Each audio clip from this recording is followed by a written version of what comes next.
una serie que hemos titulado Verdades que Liberan. Y esta serie nació en nuestro corazón debido a que nos damos cuenta que en algunas ocasiones hay quienes vienen de otros ministerios y no son adecuadamente enseñados en el contexto de la palabra, pero cuando venimos a estudiar la Biblia, pues el Señor nos abre el entendimiento, nos da luz de su palabra y las verdades de la Biblia como que empiezan a hacernos libres quizá del engaño, de la ignorancia, etcétera. Y hemos estado desarrollando una serie de temas que han venido a traer luz al corazón. Y hoy quiero tratar un tema, pues es un tema muy amplio, hablando acerca de los asuntos del corazón. Hoy voy a hablar acerca del engaño del corazón. Realmente pudiéramos desarrollar toda una serie hablando de todo lo que tiene que ver con el corazón, no solamente el corazón del ser humano, sino del cristiano, ¿verdad? Y la Biblia no esconde nada acerca del tema, pero vamos a tratar de ir avanzando. Quizá vamos a dar varias enseñanzas de este mismo tema. Ahí está en la pantalla el título para quienes les gusta anotar, el engaño del corazón. Jeremías 17:9. ¿Lo tiene ahí? Vamos a hacerlo al final. Si llevan a la niña, por favor, al cunero. Jeremías 17:9. ¿Lo tiene? Lea conmigo ahí, sígame con su vista. Dice Jeremías, Dios hablando a través de Jeremías: engañoso es el corazón más que todas las cosas y perverso. ¿Quién lo conocerá? Oremos. Señor, te damos gracias esta tarde.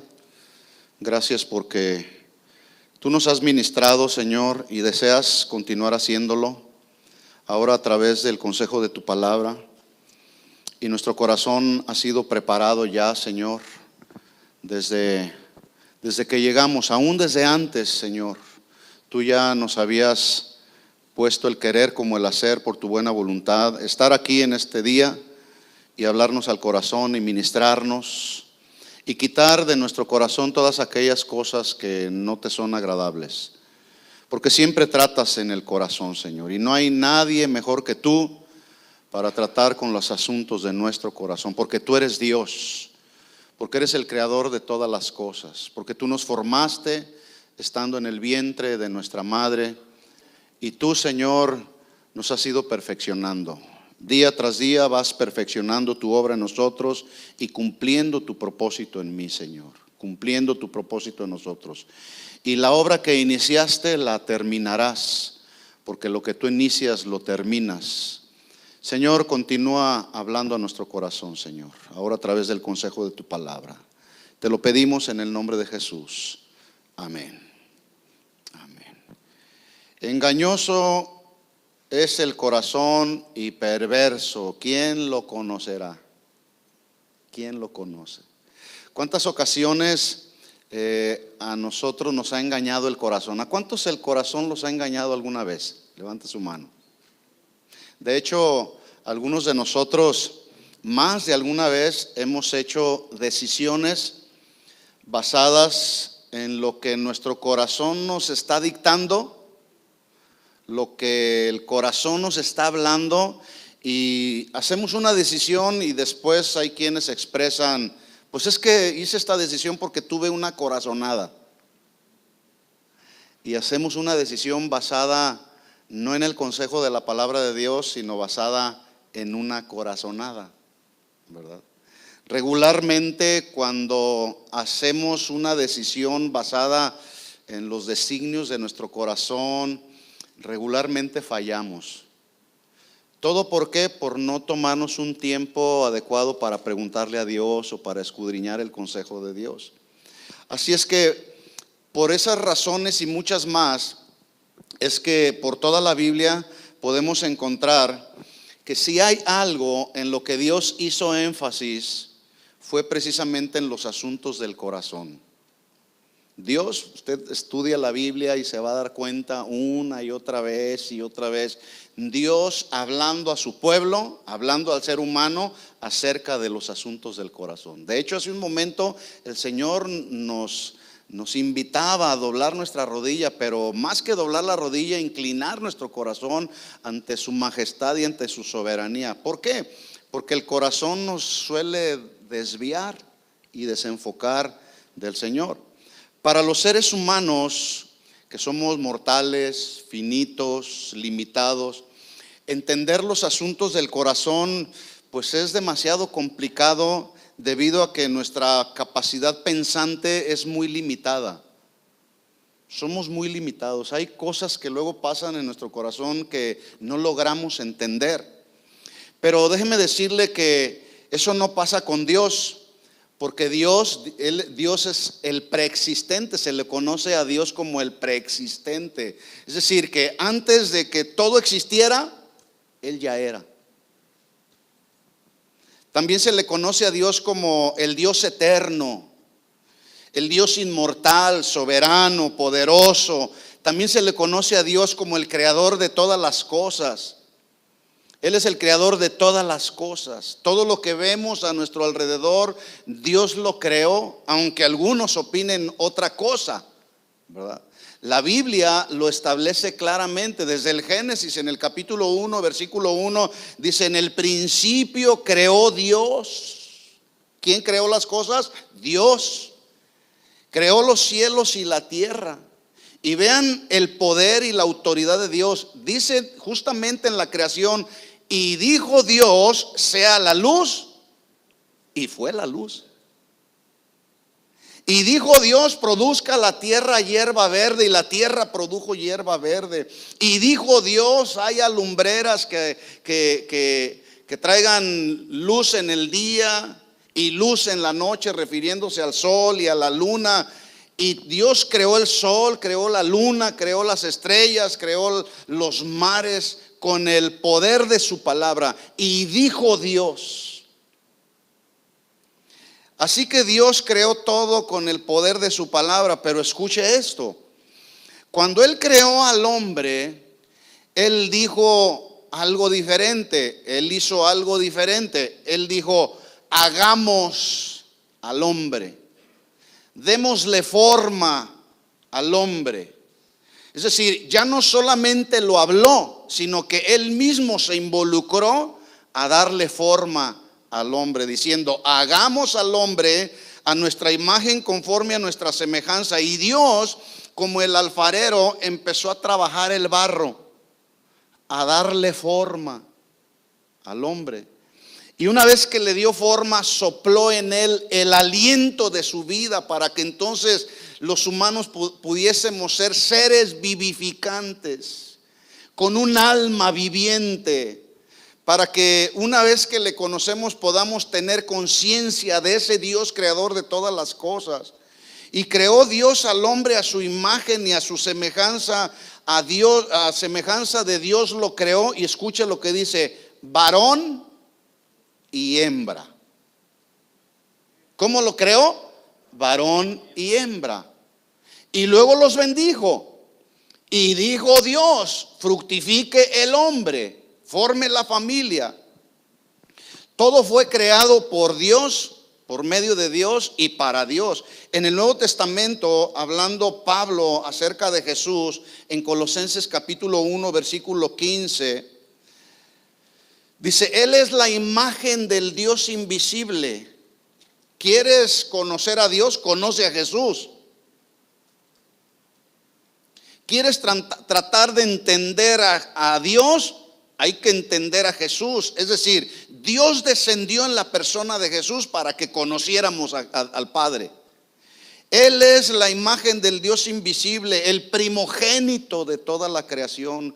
En Él fueron creadas todas las cosas, las que hay en el cielo, las que hay en la tierra, las cosas visibles, las cosas invisibles. Todo fue creado por Él: los tronos, los principados, los dominios, las potestades. Todo fue creado por medio de Él y para Él, aunque algunos opinan de otra manera. Pero el asunto es, para los hijos de Dios, necesitamos creer todos estos asuntos por medio de la fe. No podemos entender lo creado por Dios con el intelecto humano, porque son asuntos que tienen que ver con una dimensión espiritual por Él, porque Él es espíritu, y los que son espirituales disciernen las cosas espirituales. ¿Cuántos son espirituales? Que tenemos el Espíritu Santo conectado al Espíritu de Dios para poder entonces discernir los asuntos espirituales. Él es antes de todas las cosas. Ahí está hablando de su preexistencia. Y todas las cosas, dice Pablo, en Él subsisten, en Cristo subsisten. Y esta palabra subsistir literalmente se traduce: Él mantiene todas las cosas juntas por su poder. No hay nada que escapa de su mano. Esto significa que Jesús, con su poder, con su deidad, con su autoridad, con su divinidad, sostiene el universo, preserva el equilibrio en el tiempo, en el espacio, en la fuerza, en la masa, en la energía que se necesita para la existencia y la continuidad de la vida de todos los seres vivos que habitamos este planeta. Dios tiene el control de todas las cosas. ¿Cuántos están de acuerdo conmigo? Aunque usted no esté de acuerdo conmigo, yo le digo lo siguiente: Dios tiene el control de todas las cosas, porque Él es Dios, porque Él es creador de todo. Y dice, y Él es la cabeza del cuerpo, que es la iglesia, porque Él es el principio, el primogénito de entre los muertos, para que en todo tenga Él el primer lugar, la preeminencia. Por cuanto agradó al Padre que en Él, en Cristo, habitase toda la plenitud. Toda la plenitud. Es decir, no hay nada que se le escape de la mano a Dios. Ni tu vida, ni mi vida. Nada hay que se le escape a Dios. Así que como Él es el creador de todo, Él conoce y sabe cómo funciona todo. En otras palabras, Él es el autor de todo, por lo tanto debemos de conocer al autor para conocer su obra. Usted y yo somos la obra de Dios. Así que Jeremías 17:9, pero en la versión Palabra de Dios para Todos, nos dice de otra manera mucho más clara. Mire cómo dice Jeremías 17:9, versión Palabra de Dios para Todos: no hay nada más engañoso que el corazón. Por eso es que los hombres de pronto engañamos o mentimos, porque todo sale, todo surge del corazón. Por eso es importante que los hijos de Dios seamos ministrados, exhortados, tratados en los asuntos del corazón. Nada hay más engañoso que el corazón. Y luego añade esta versión: no tiene remedio. No tiene remedio por medios humanos. Pero Dios, que sabe cómo funcionan todas las cosas, Él nos da una solución. Él trata en nuestro corazón, Él sana nuestro corazón, Él le da forma a nuestro corazón. Él día con día va perfeccionando su obra en nuestro corazón, va cumpliendo sus propósitos en nuestra vida, y lo hace ahí en el corazón. Dice, ¿quién lo entenderá? Solamente Dios. Este mismo versículo, pero en la versión Dios habla hoy, dice de otra manera. Dice, nada hay tan engañoso y tan perverso como el corazón. ¿Quién es capaz de comprenderlo? Yo a veces, por más que trato de encontrarle una explicación a los asuntos que luego surgen en mi corazón, llego a un punto, a un límite donde ya no tengo palabras, ya no puedo discernir, ya no puedo entender. Y es en ese momento justamente cuando voy con Dios. Señor, no entiendo lo que está sucediendo con mi corazón. Mi corazón me está engañando, mi corazón me está traicionando, mi corazón está dictándome estas cosas. Pero tú, que eres Dios y creador de todas las cosas, tú eres el único que comprendes y entiendes los asuntos del corazón, porque tú me formaste estando en el vientre de mi madre. Él es el creador de todas las cosas. Todos sabemos que cuando la Biblia habla del corazón, se refiere justamente al centro de los pensamientos, de las intenciones, de las verdaderas motivaciones de los seres humanos. Cuando usted ve en la Biblia el corazón, usted debe de pensar, ahí en el corazón están las motivaciones, ahí está la voluntad, ahí están las intenciones. En otras palabras, en el corazón es que se encuentra la verdadera personalidad de todos los seres humanos. Es ahí donde está la voluntad, y es de ahí, del corazón, donde salen pensamientos buenos y malos. Algunos posiblemente hoy están teniendo pensamientos buenos, pero algunos otros no tan buenos. ¿De dónde salen esos pensamientos? Del corazón. Las acciones también salen, la conducta sale de ahí, del corazón, y es conducta buena o conducta mala. Pero de esa conducta, sea buena o sea mala, se afectará nuestra vida y nuestro futuro de manera positiva o negativa. ¿De dónde sale todo? Del corazón.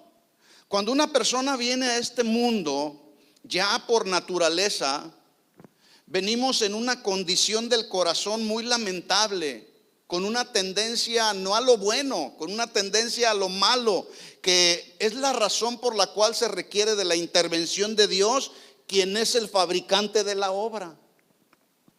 ¿Usted reconoce que es el fabricante, que Dios es el fabricante de la obra que se viene haciendo en su vida? Sí, Él es el fabricante. Él nos va moldeando cada día. Dios, a través del profeta Ezequiel, da una promesa de restauración y de renovación para Israel, que incluye, esta promesa no solamente incluye el hecho de prometerles que iban a habitar una mejor tierra, sino les promete Dios algo mucho mejor al pueblo de Israel, que es un nuevo corazón. ¿Un nuevo qué? Un nuevo corazón. Vamos ahí a Ezequiel capítulo 11.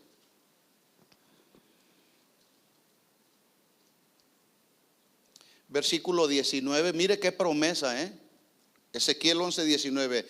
Y les daré un corazón y un espíritu nuevo. ¿Quién es el único que puede dar y formar un corazón nuevo? Solamente Dios. Solamente el creador de todas las cosas. Pondré dentro de ellos, dice, y un espíritu nuevo pondré dentro de ellos. Quitaré el corazón de piedra, ese corazón duro que es el corazón del hombre natural. Así estaba nuestro corazón cuando andábamos en el mundo. Estaba endurecido.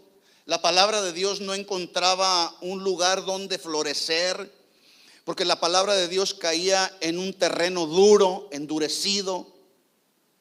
Toda persona que no ha nacido de nuevo sigue experimentando y viviendo con un corazón endurecido, aunque esté dentro de una iglesia.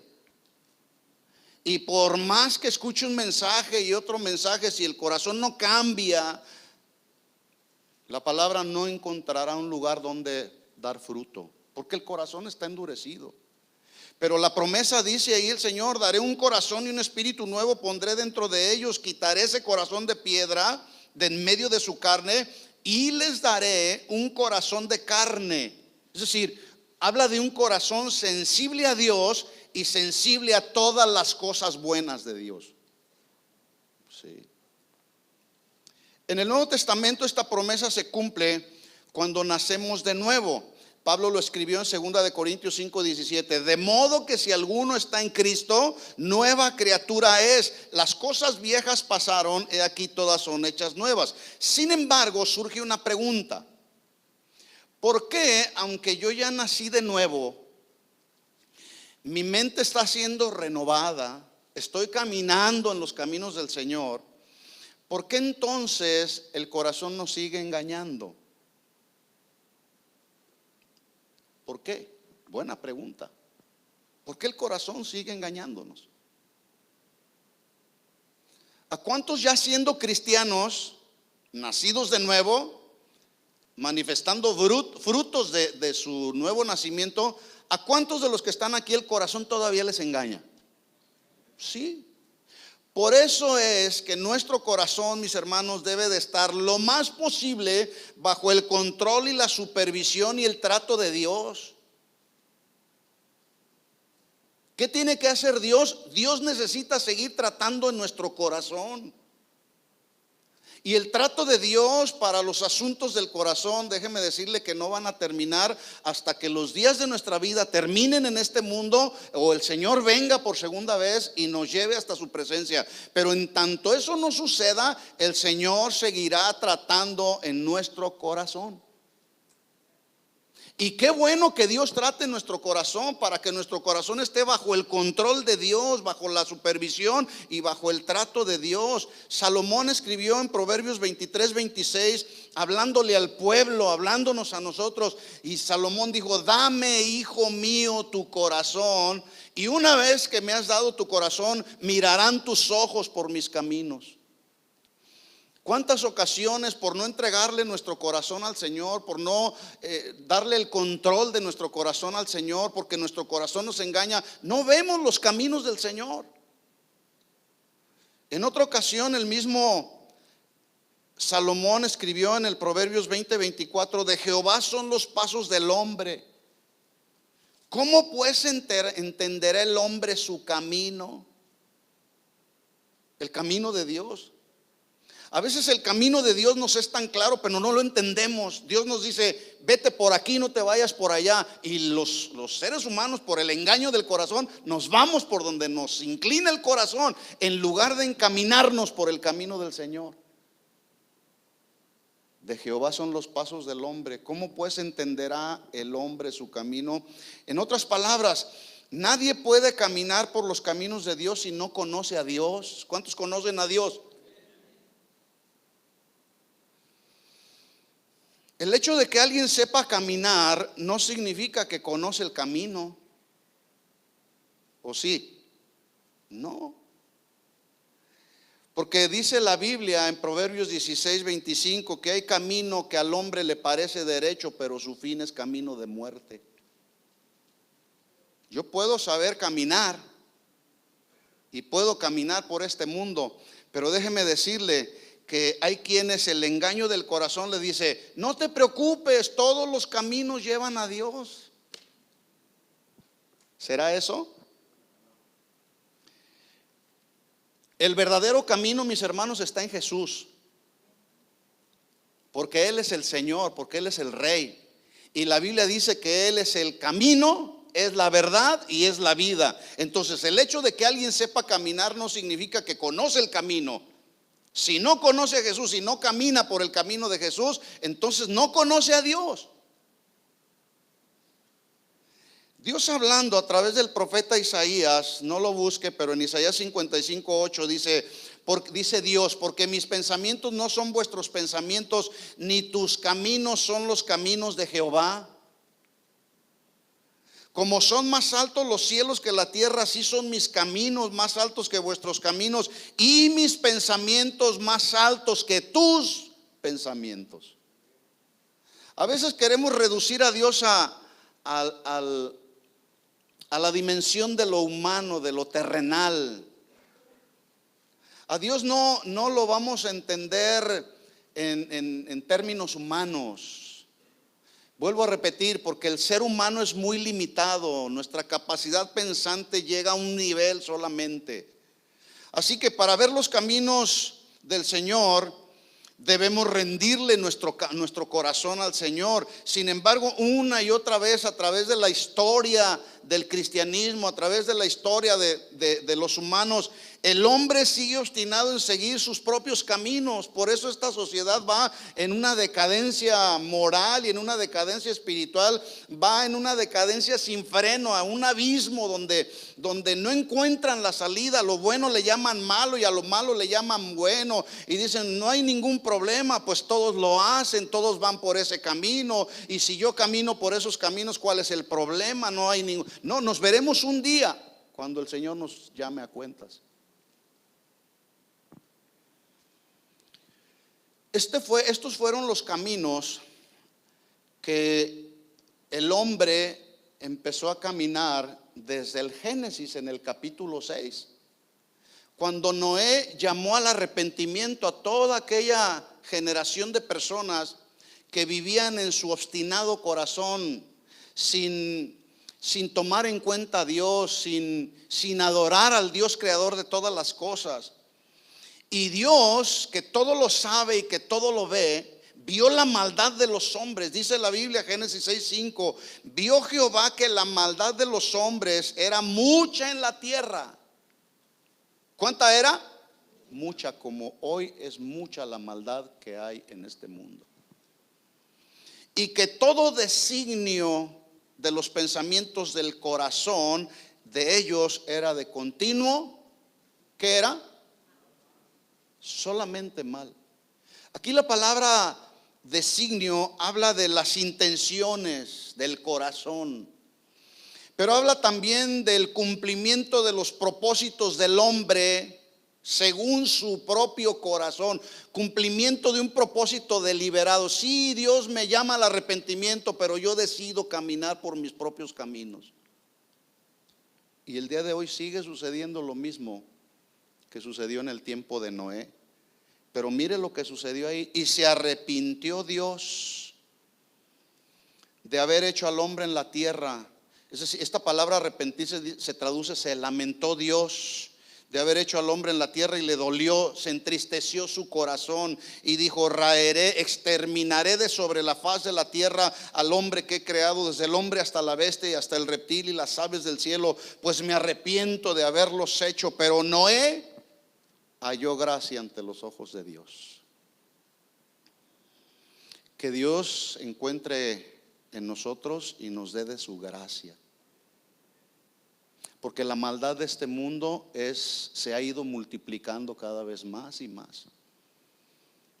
Pero Noé halló gracia ante los ojos de Dios. Pregunta: ¿el engaño del corazón podrá llevar a una persona no solamente a matar a otra persona? Ya lo vemos.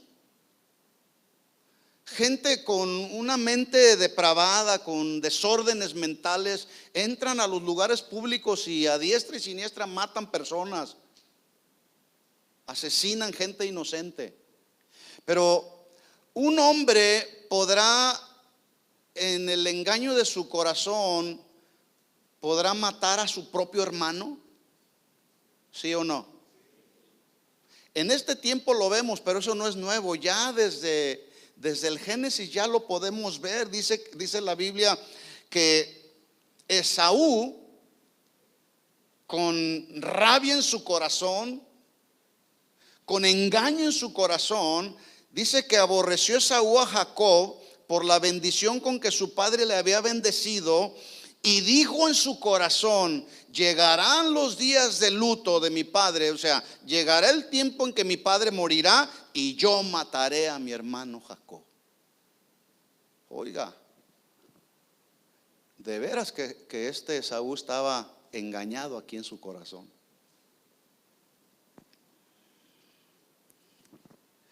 Dios llevó al pueblo de Israel al desierto para probar el corazón.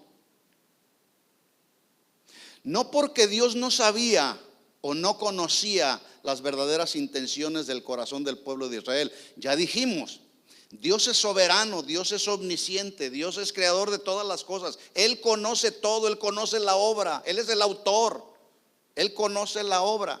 Y dice ahí que llevó al pueblo de Israel para ver qué es lo que había en su corazón. En otras palabras, para que el mismo pueblo de Israel se diera cuenta de la condición de su corazón. Dice: y te acordarás de todo el camino por donde te ha traído Jehová tu Dios estos 40 años en el desierto, para afligirte, para probarte, para saber qué había en tu corazón, si habías de guardar o no los mandamientos de Jehová tu Dios.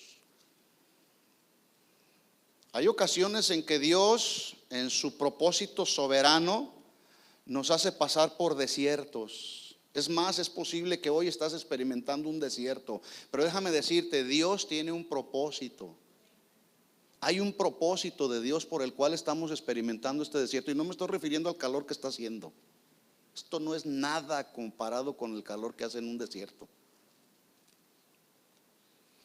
Y el corazón de algunos ya está siendo engañado. ¿Por qué no hay aire acondicionado? Tranquilo, tranquilo. Aguante.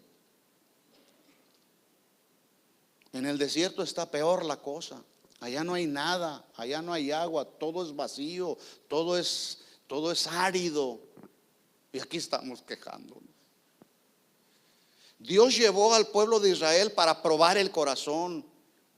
Así que si te encuentras en este tiempo en medio de un desierto donde las circunstancias a tu alrededor te parecen adversas, más bien ve con Dios y dile: Señor, ¿cuál es el propósito por el cual me has metido en este desierto? ¿Cuál es la enseñanza que tú me quieres dar? Y si me quieres mantener en este desierto de aflicciones, de sufrimiento, solamente te quiero pedir, Señor, dame tu gracia para soportar, dame la sabiduría para actuar adecuadamente, Señor, y dame la humildad para reconocer que tú eres Dios y tienes en control todas las cosas.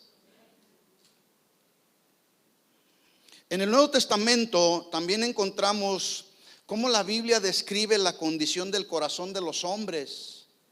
O sea, no nada más en el Antiguo Testamento se describe la condición del corazón del hombre. Y hay muchísimos pasajes del Antiguo Testamento, pero no podemos detenernos a ver cada pasaje que habla del corazón. Usted entra a la concordancia, le pone corazón ahí, se va a dar cuenta que por toda la Biblia Dios está hablando de los asuntos del corazón, porque Dios está muy interesado que en el corazón de sus hijos sea moldeado, sea tratado por Él, para que entonces nuestro corazón no se desvíe del propósito de Dios y de los caminos de Dios. Pero en el Nuevo Testamento también se describe la condición del corazón de los hombres, nada más y nada menos que por medio de su Hijo Jesús. Dice Marcos 7:21, Marcos 7:21, porque de dentro del corazón el corazón de los hombres, salen los malos pensamientos. ¿Qué es lo que sale? Los malos pensamientos. Y luego empieza la lista. No solamente salen los malos pensamientos, salen los adulterios. ¿Sabe usted dónde nace el adulterio? En la mente y en el corazón. Ahí nace. Alguien que finalmente consuma el pecado de adulterio es porque ya con anticipación vino haciendo un plan, porque ya el corazón empezó a engañarlo, mirando a una mujer que no es su mujer, y empezó a verle cualidades, entre comillas, y empezó a verle cosas que tu esposa no tiene.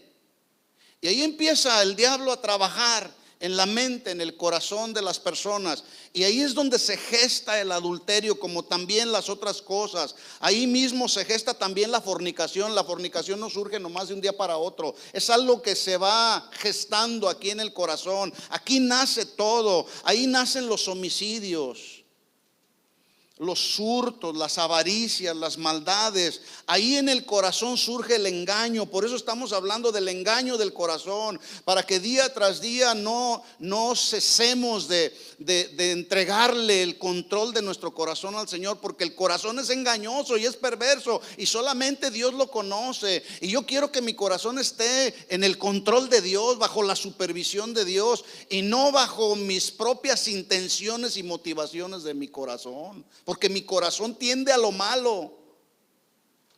Ahí surge el engaño, ahí surge la lascivia, la envidia. ¿Dónde surge? Aquí en el corazón. Hay envidia por todos lados, la maledicencia, la soberbia, la insensatez, dice Jesús.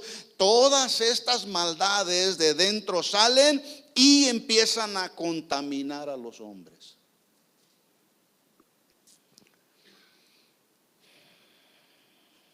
Pregunta: ¿por qué Dios hablaría a través del profeta Jeremías acerca del engaño y la perversidad del corazón? ¿Por qué creen ustedes?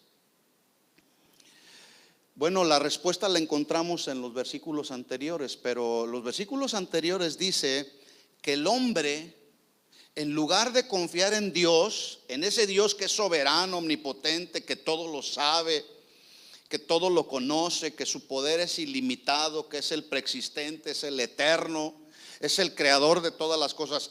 Dios, el hombre, mejor dicho, en lugar de confiar en ese Dios que acabo de mencionar, sus atributos, confían en el hombre. Pone su confianza en el mismo hombre, que el hombre es mortal, es limitado, no es sabio, o es sabio en su propia opinión. ¿Por qué Dios le dijo al pueblo de Israel: engañoso es el corazón y perverso más que todas las cosas? ¿Por qué? Dios venía tratando, Dios venía hablando con su pueblo y diciéndole: estás confiando más en el hombre que confiar en mí, que soy poderoso y soberano. Dios está advirtiendo a su pueblo que no siga las intenciones de su corazón. Mire lo que dice Jeremías capítulo 17 versículo 5.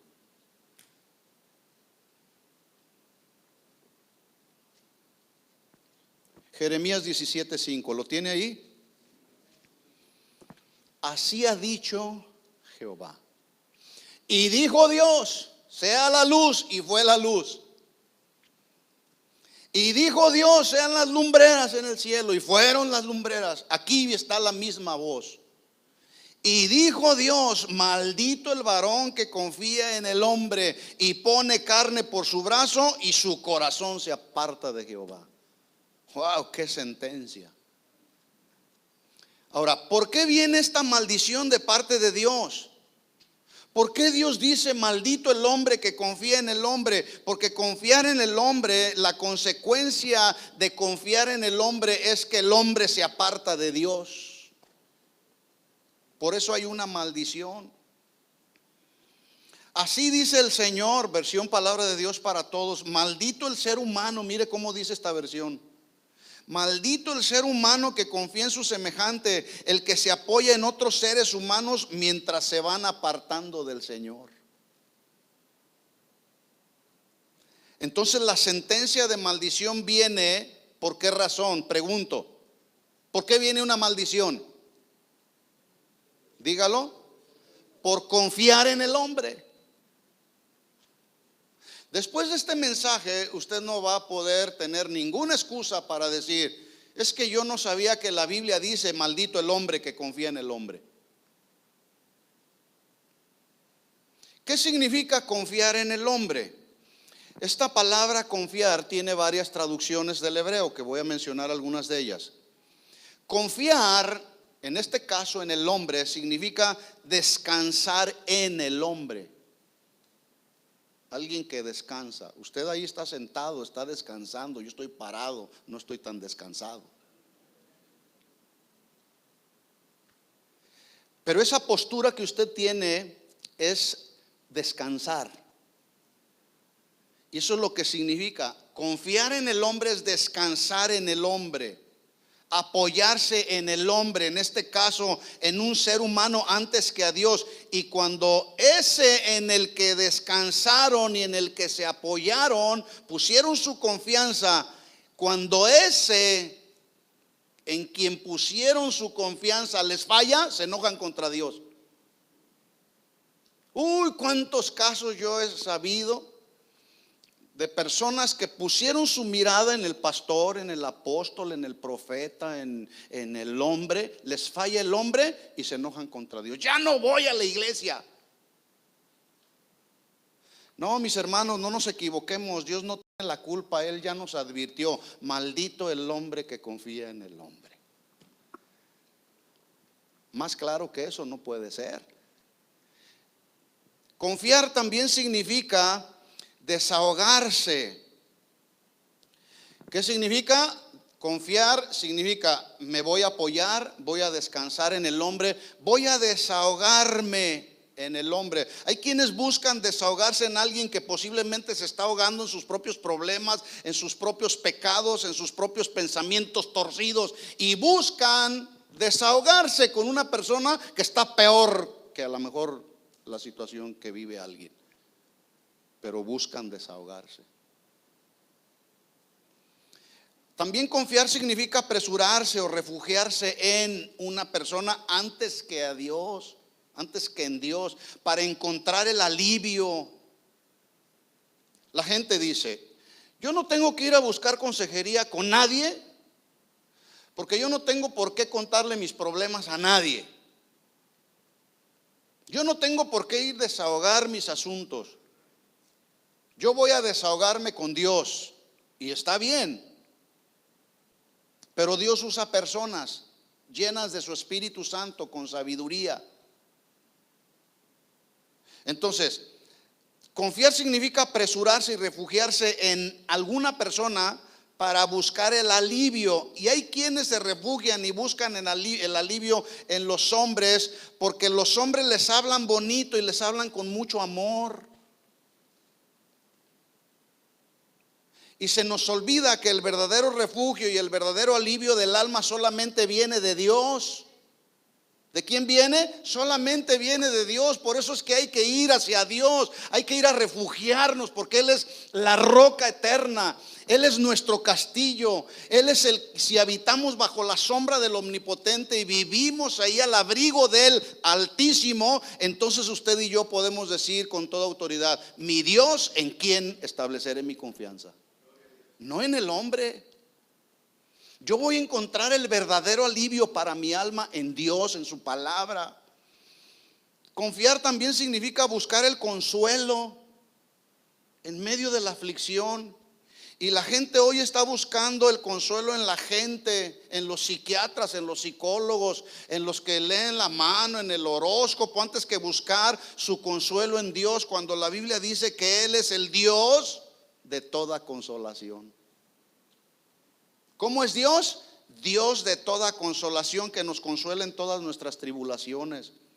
Una ocasión alguien me dijo, estábamos en la consejería hace ya algunos años, me dijo: hermano, tengo un grave problema, pero yo confío tanto en usted que yo voy a hacer lo que usted me diga que haga. Equivocación, error. Maldito el hombre que confía en el hombre. Cuando usted tiene un problema, ¿qué hace? Una situación difícil, cuando necesita tomar una decisión, ¿qué hace? ¿A quién le pide consejo? ¿Con quién se refugia? ¿En quién encuentra el alivio para su alma? ¿Con quién busca el consuelo? ¿Con el hombre?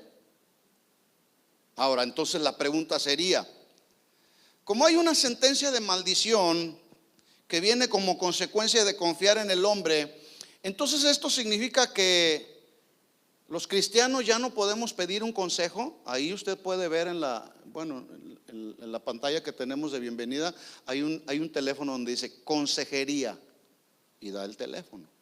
Entonces, como resulta que confiar en el hombre acarrea una maldición, entonces ya no tenemos que buscar consejería cuando tengo que tomar una decisión.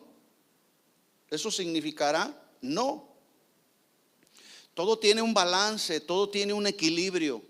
La Biblia nos da el equilibrio, ¿sí?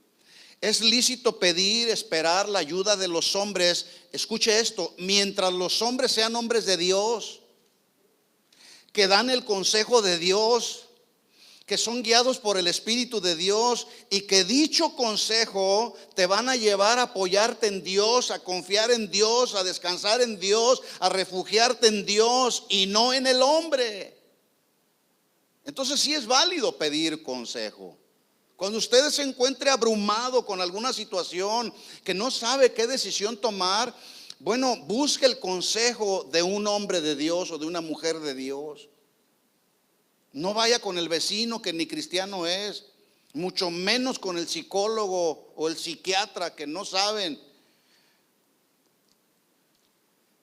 Entonces, es válido pedir consejo siempre y cuando ese consejo te lleve a Dios. Pero si ese consejo te va a llevar a alejarte de Dios bajo el falso argumento de decirte: vente a mi iglesia, acá sí hay mucho amor, acá sí se mueve el Espíritu Santo, cuidado, porque su corazón lo puede estar engañando. Mucho cuidado. Y de que los hay, los hay.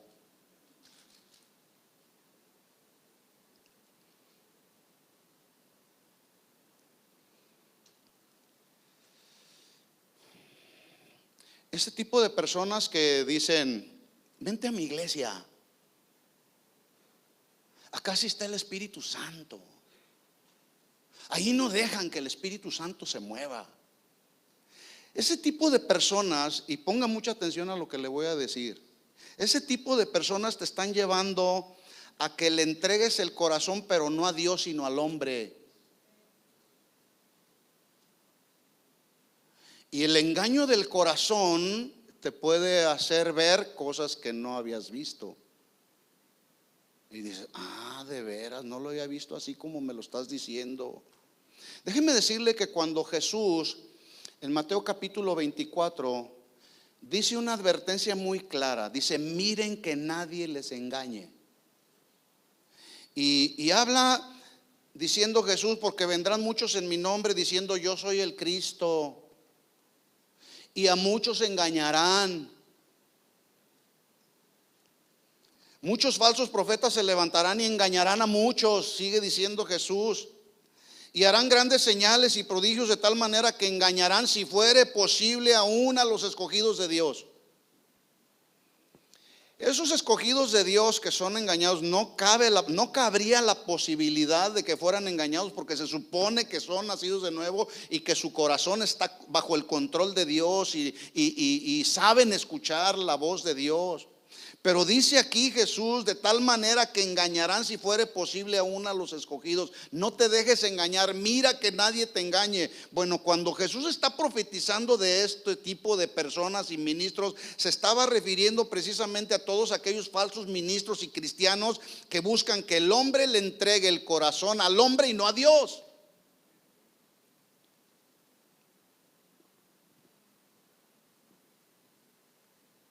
Y resulta que aún a pesar de que vemos tantas advertencias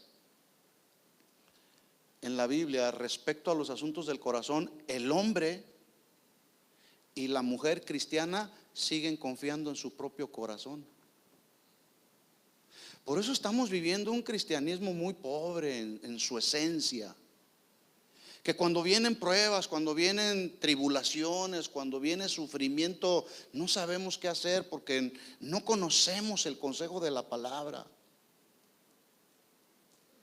Y nos llenamos de temor, y los temores nos traicionan, y nuestro corazón se va desviando del consejo de Dios. Cuando es justamente en esos momentos que debemos profundizar en el consejo de Dios, debemos ir al consejo de Dios y debemos ir con Dios y hablar con Dios y preguntarle a Dios y pedirle que Él nos dé la guía que necesita nuestra vida, que Él nos muestre el camino por donde debemos de caminar. Justamente cuando estamos pasando por pruebas, tribulaciones, por sufrimiento, es ahí donde tenemos que estar más agarrados con Dios para que nuestro corazón no nos engañe o vengan los engañadores y te digan vente a mi iglesia.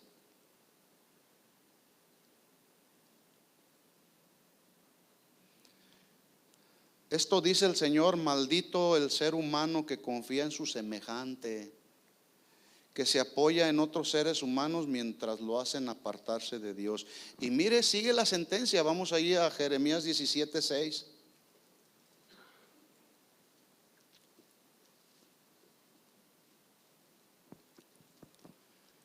¿Por qué Dios le dijo al pueblo de Israel, engañoso es el corazón y perverso más que todas las cosas? ¿Quién lo entenderá?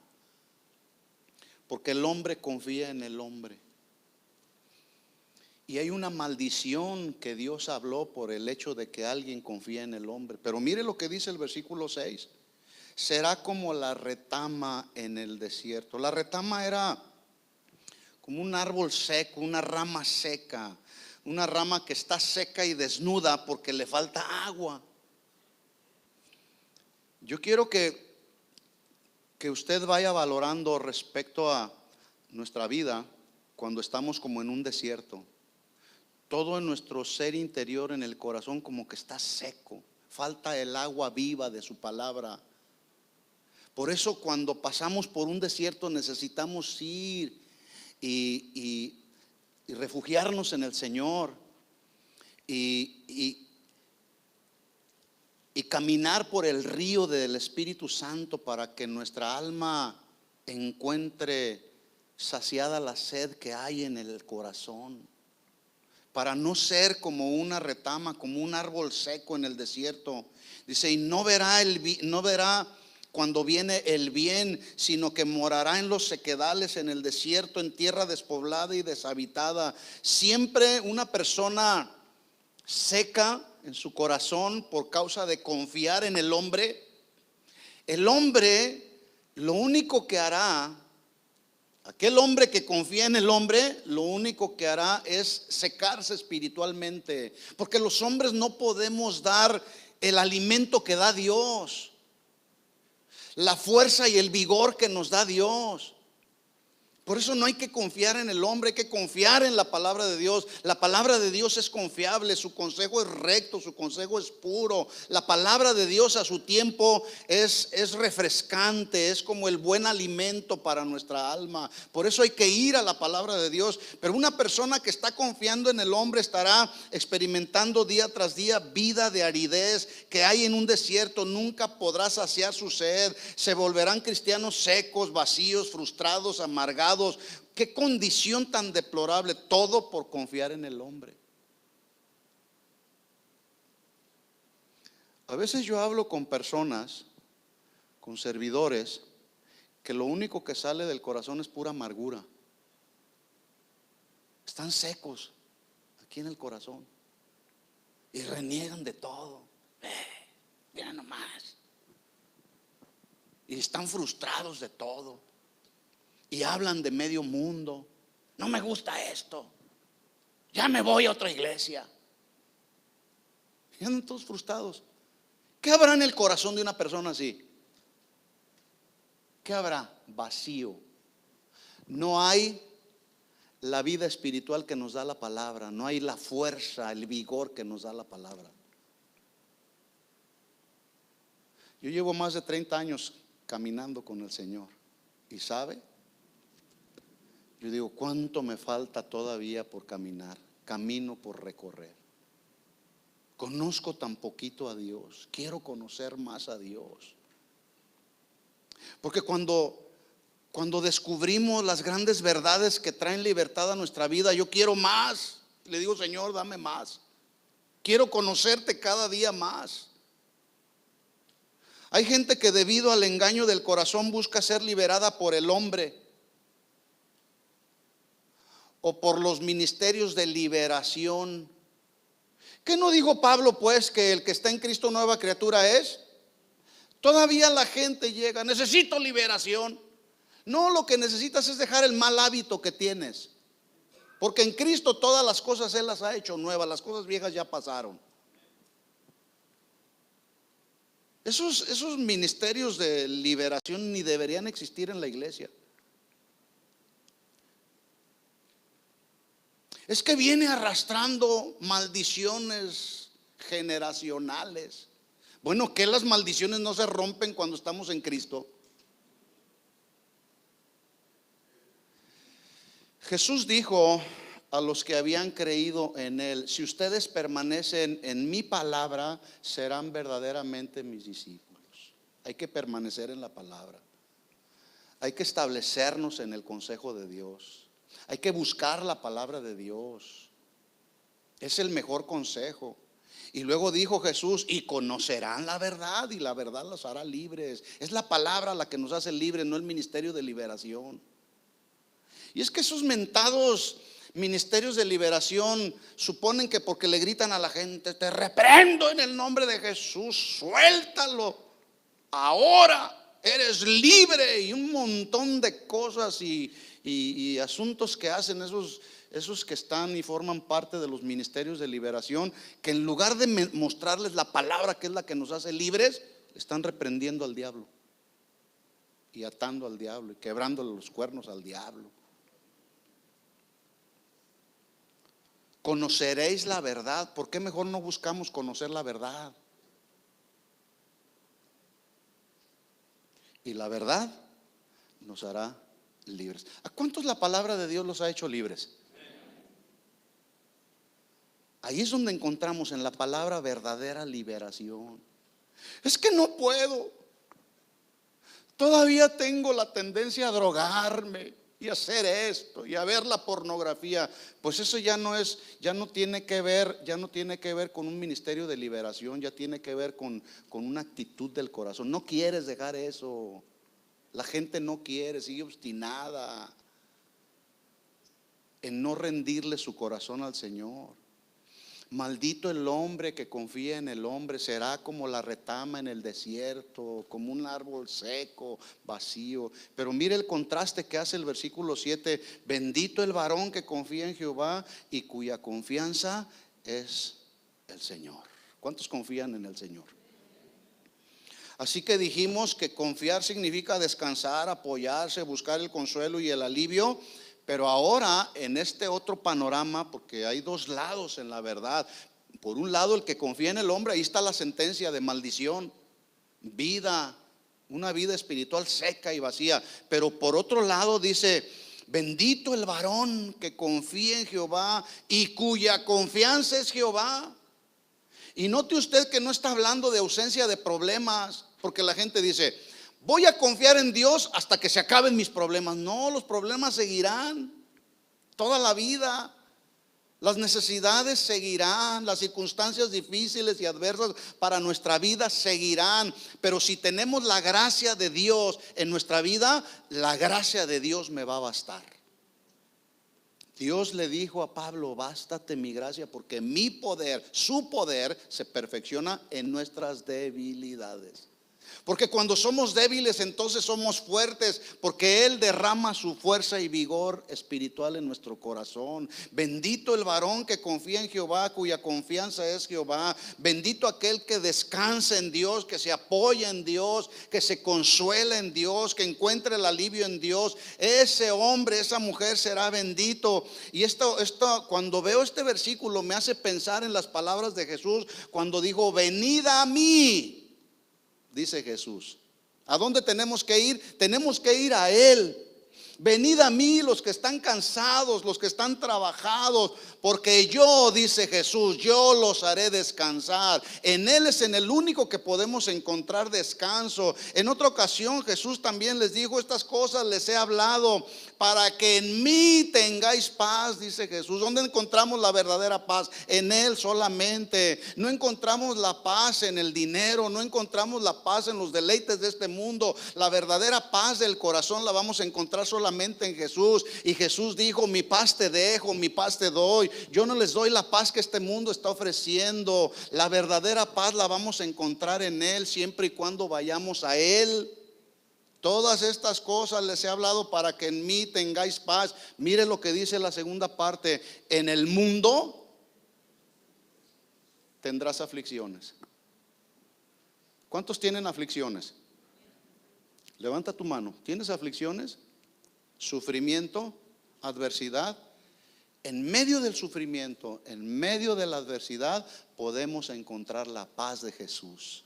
En el mundo tendréis aflicciones, pero confiad, descansar.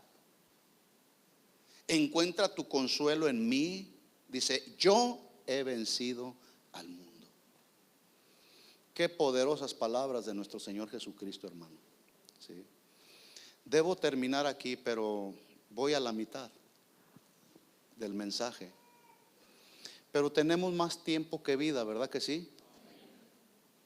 La semana que entra continuamos, hermano, hablando de los asuntos del corazón, el engaño del corazón. ¿Sí? Así que por hoy vamos a cerrar aquí viendo los dos lados. Ya sabes, maldito el hombre que confía en el hombre, será como la retama. Pero bendito aquel que confía en Jehová y que Dios es su confianza. ¿Sí? Vamos a descansar en el Señor. Amén. Vamos a orar. Le pido que se ponga de pie.